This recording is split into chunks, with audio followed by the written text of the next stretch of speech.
This is a galvanometer, and this is a coil of wire that's connected to it. So if you look here, it's just wire that's been wrapped around this plastic circle. This is a magnet, and when I bring the magnet close into the wire, we see, well, the galvanometer doesn't change. There's no current flowing through the wire unless I move the magnet. As I move the magnet around, we see that every time the magnet is moving, the galvanometer spikes in one direction or the other. And if I try rotating it, changing it that way, so I have a north pole and then a south pole going across there, we can see, again, current is flowing through this wire. Now, why would that be? Well, we know that charges, when they're moving through a magnetic field, they experience this force by that magnetic field. The wire is full of charges, positive and negative charges, the positives from protons and the negatives from electrons, but they're not moving, they're just sitting there. It's the magnet that's moving.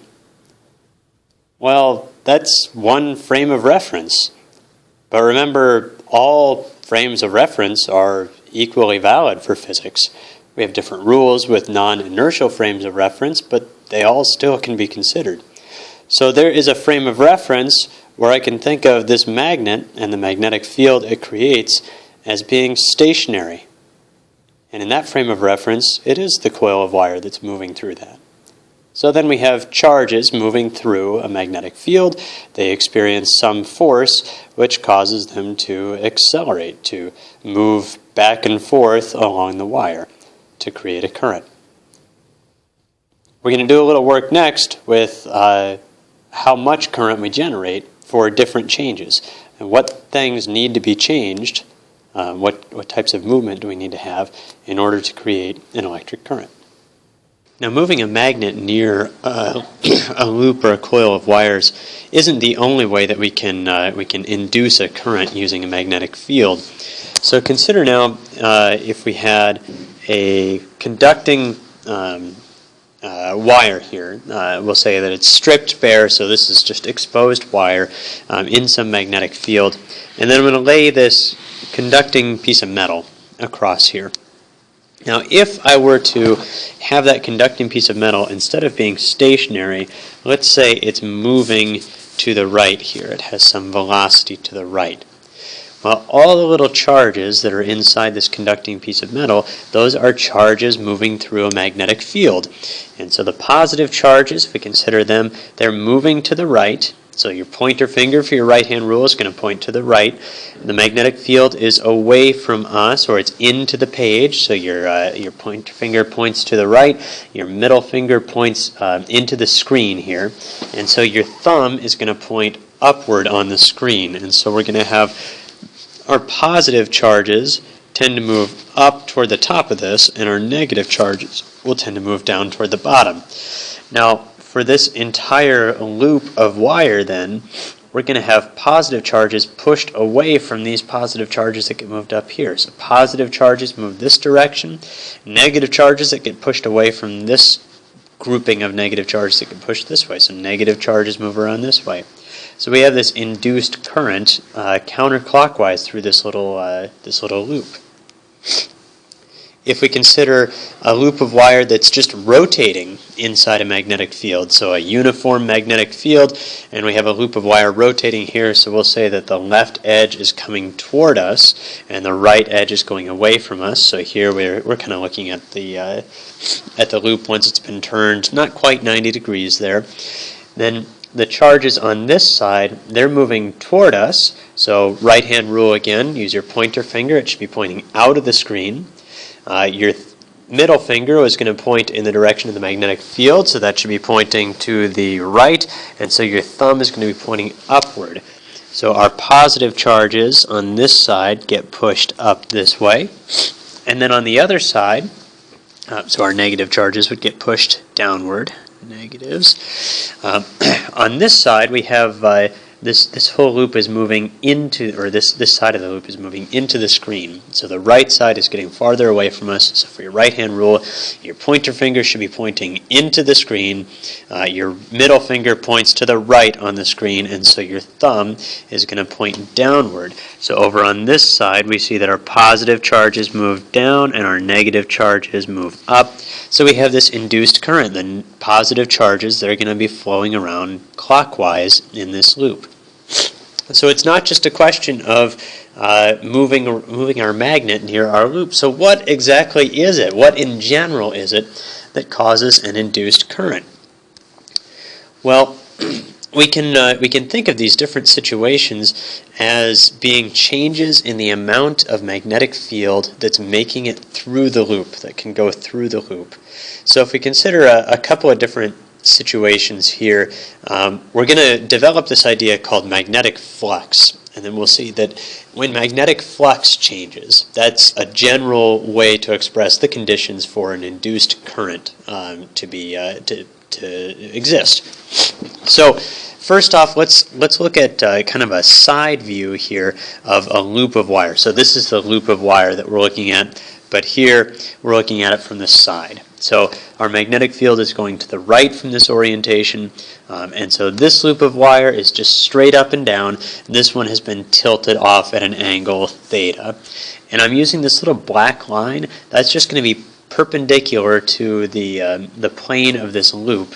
And that line we're going to consider the orientation or the axis of that loop. And so when we have our loop in this position, with our axis parallel to the magnetic field, when we look at this from the right side with the magnetic field coming toward us, we can see the entire loop. We're looking at it straight on now.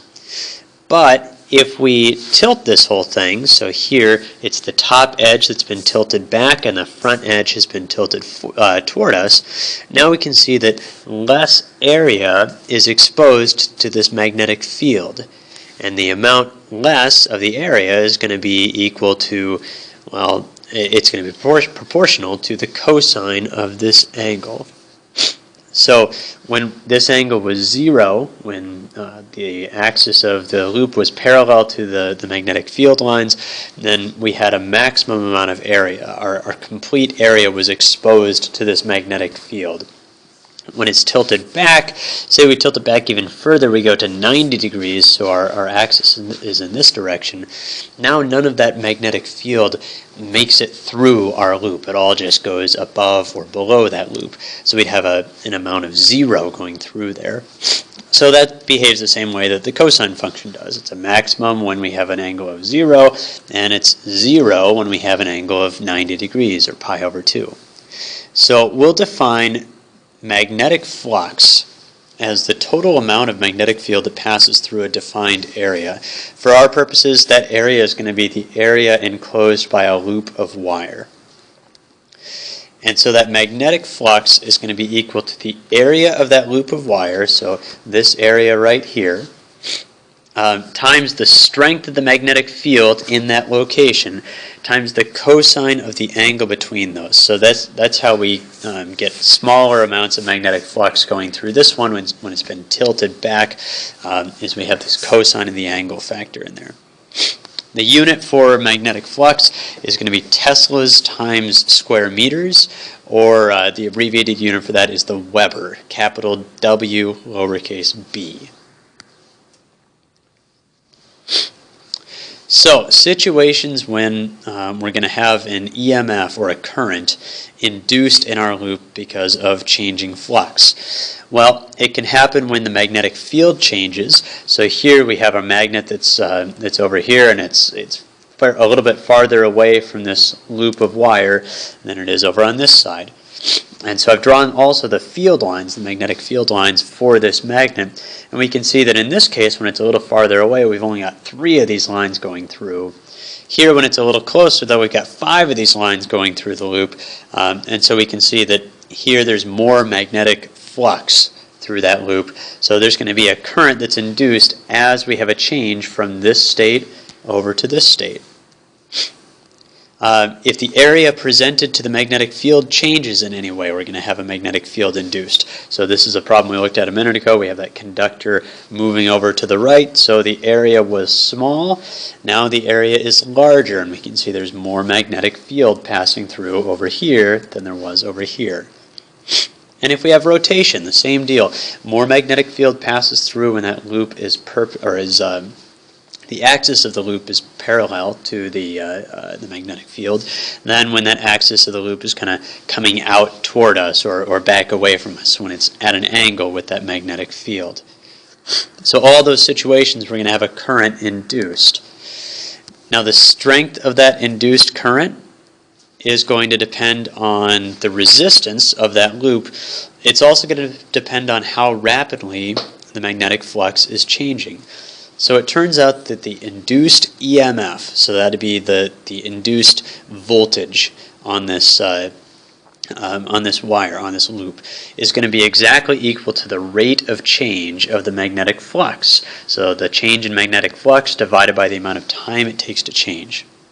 If we want the current from that, we'll just do the induced EMF, or the induced voltage there, divided by the resistance of that loop. Now the direction of the induced current is a little tricky to figure out here. So Lenz's law is the relationship that describes this, or is the statement that describes this relationship. So Lenz's law says that, first off, we only have a current that gets induced if we have a conducting loop that's in a magnetic flux, or in a magnetic field, and the amount of magnetic flux through the loop changes. So if it's a constant magnetic flux, no induced current. It also says the direction of the induced current is such that the induced magnetic field, so we have a current running through this wire now, it's going to make its own magnetic field. The magnetic field is going to oppose the change in flux. So let's take a look at an example here that will incorporate both parts of that. What's the amount of current induced, and what is the direction of the current induced here? So first off, our magnetic flux is going to be changing in this case because the strength of the magnetic field is changing. So maybe a magnet is getting farther away or closer to, well, I guess farther away in this case because our magnetic field is decreasing. Magnet's getting farther away from this loop of wire. So our magnetic flux, the initial value, is going to be equal to the initial magnetic field, so that's 500 microteslas, times the area of this loop, which is 1 square meter, times the cosine of, well, the axis of this loop is straight out of the page or straight into the page, so the angle between that and the magnetic field is just 0.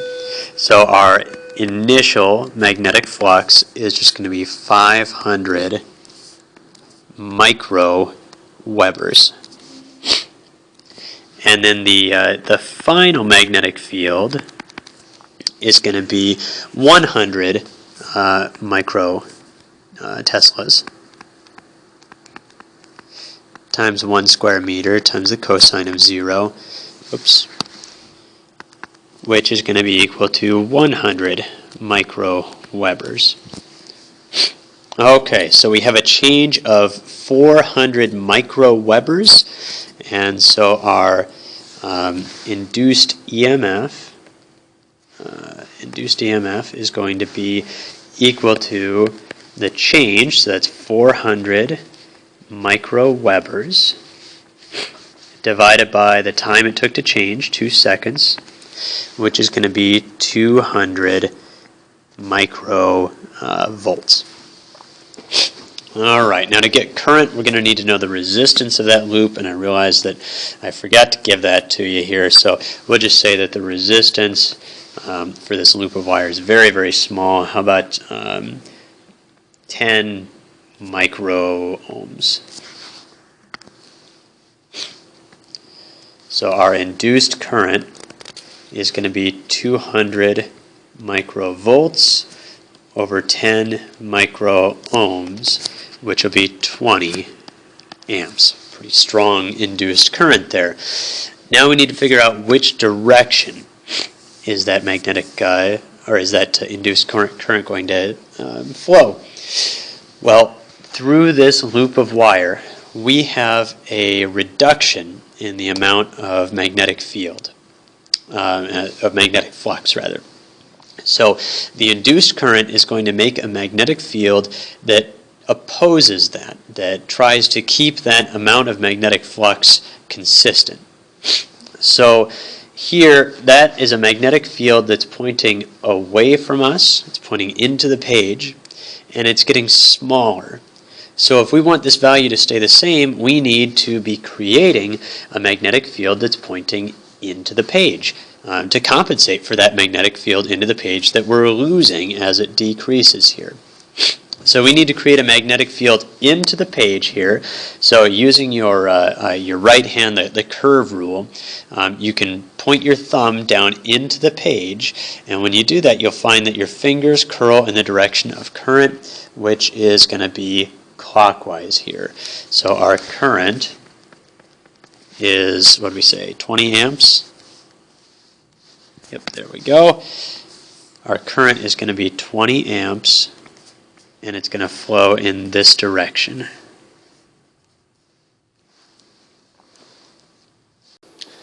Now, one more thing I'd like you to think about here that relates to all this, to Lenz's law and this idea of currents that are generated from magnetic fields, sometimes called eddy currents, is this demonstrator. So I've got this tube. It's just a copper pipe. It has a label on top of it, but it's just a copper pipe.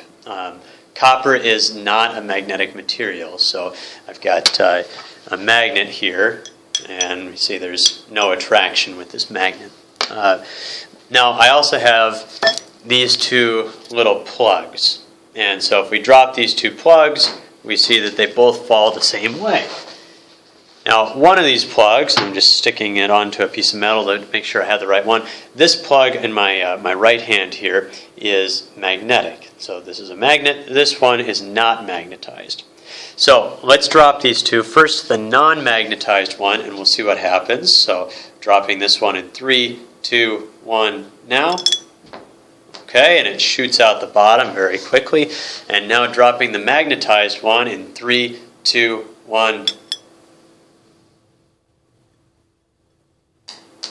It fell all the way through, but very slowly. Now, why do you think that is?